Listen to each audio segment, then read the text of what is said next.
Halo semua para kaum pemuja Ratu Medusa dan para kaum penikmat kucing. Seperti yang udah kalian baca di judul video ya. Pada video kali ini gua akan memberikan rekomendasi Donghua dengan tema balas dendam. Yang tentunya saja ini Donghua ini seru ya buat kalian tonton. Wajib lah untuk kalian tonton. Sebelumnya buat kalian yang baru melihat ini YouTube channel, pencet itu tombol subscribe-nya. Dan jangan lupa nyalakan lonceng notifikasinya sebagai uang parkir, oke? Tanpa banyak bacot dan basa-basi lagi, langsung kita masuk ke videonya. Let's go! Nitian Zisun. Seluruh alam semesta terbagi menjadi alam semesta dan alam semesta luar. Kedua alam semesta adalah musuh satu sama lain. Alam semesta bagian luar diperintah oleh setan, dan alam semesta bagian dalam dibagi menjadi alam para dewa, alam abadi, dan alam fana. Di alam semesta ada dunia fana yang tak terhitung jumlahnya, seperti benua Tianfa, dan secara kolektif disebut sebagai wilayah Jiu Tianxin.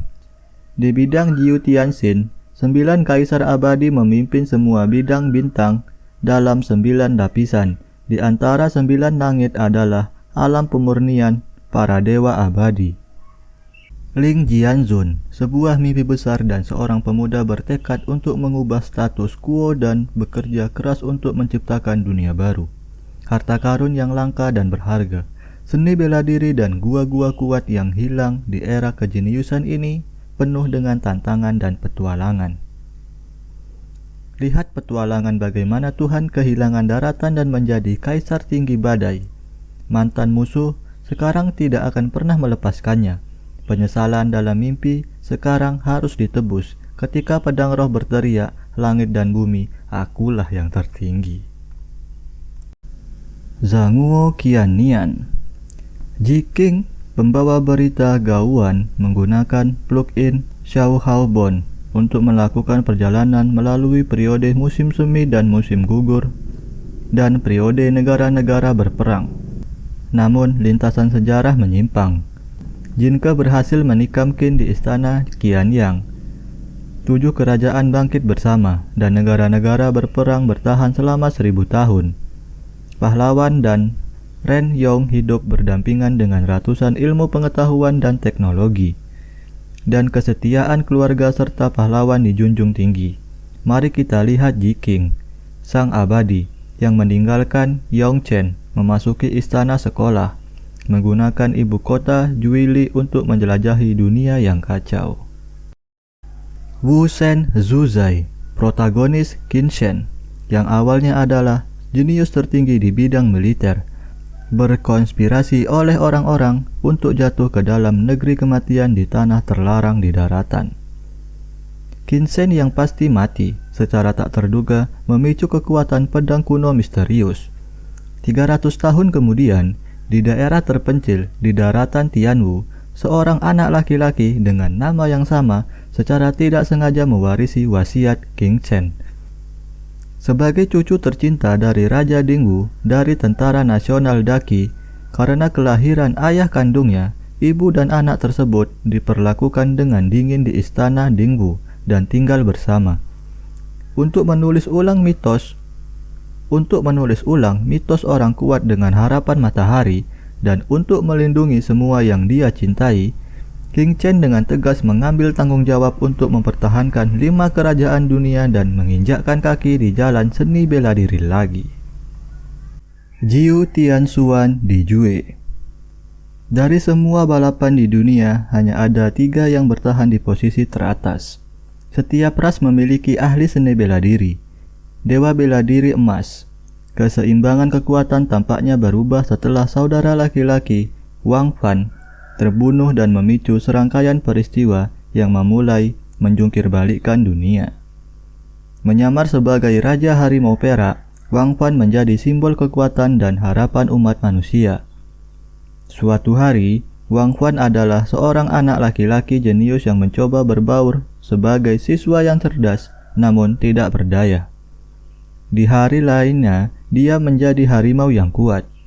Setiap ras mengincar Silver Tiger King. Setiap peresedan dan unggul jauh melampaui rekan-rekannya sambil menyamar sebagai siswa yang sederhana. Jiandao Di Yi. Dalam kehidupan sebelumnya, Su Yi adalah seorang master pedang Xianjun yang dihormati di Dahuang. Untuk mengejar ilmu pedang tertinggi, ia memilih bereinkarnasi dan berlatih kembali. Setelah reinkarnasi, identitas baru Xi Yi adalah pelayan keluarga Su di kerajaan Zhou Yujing. Tetapi dia dengan berani melarikan diri dari rumah pada usia 14 tahun dan pergi ke rumah pedang King He untuk berlatih.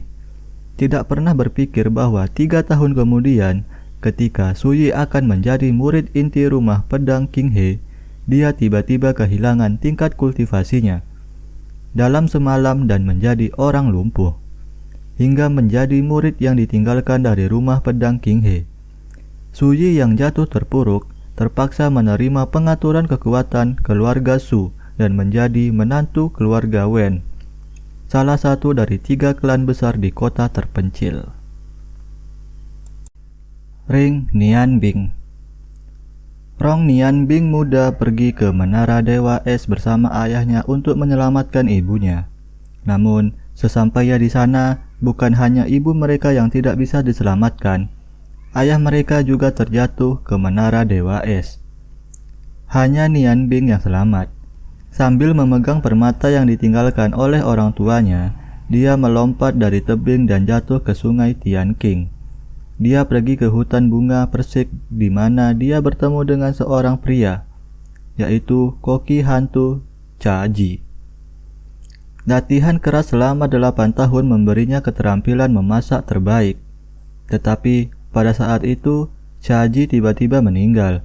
Sejak saat itu, ia melakukan perjalanan ke seluruh benua untuk meningkatkan keterampilan kulinernya. Dia juga mengembangkan sihir es dan api legendarisnya. Bisakah dia membalaskan dendam orang tuanya? Apakah ia mampu bertemu cinta sejati di benua yang luas ini? Apakah dia mampu meningkatkan keterampilan kulinernya? Duo Xuanxi, Chu Yue, jagoan organisasi Z modern, dijebak sampai mati.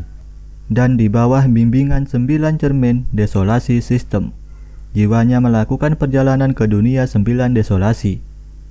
Dan di bawah tugas wajib sistem, dia telah berlatih dan menjadi lebih kuat untuk bertahan hidup.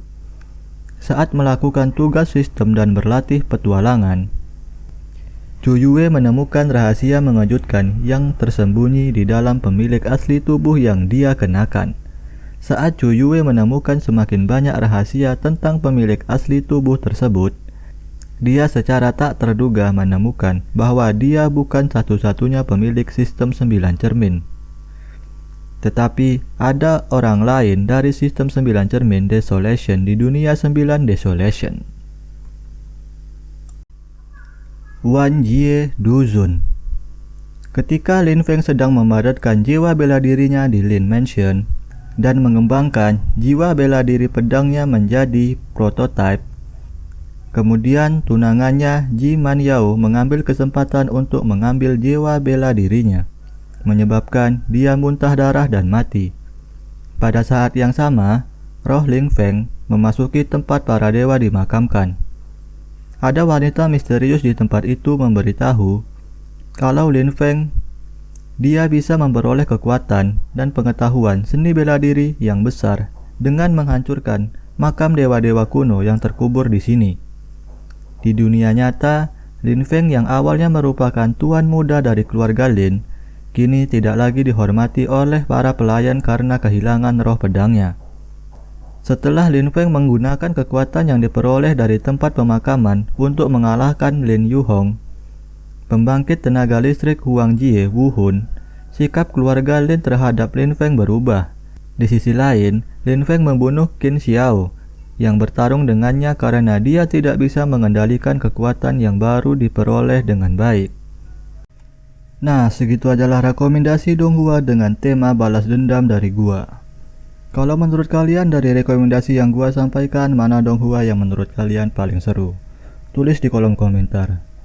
Dan buat kalian yang mempunyai rekomendasi Donghua sendiri, tulis aja di kolom komentar, oke? Seperti biasa, like video ini kalau kalian suka, dislike kalau kalian gak suka. Gua Fauzan undur diri, sampai jumpa di next video. Bye-bye.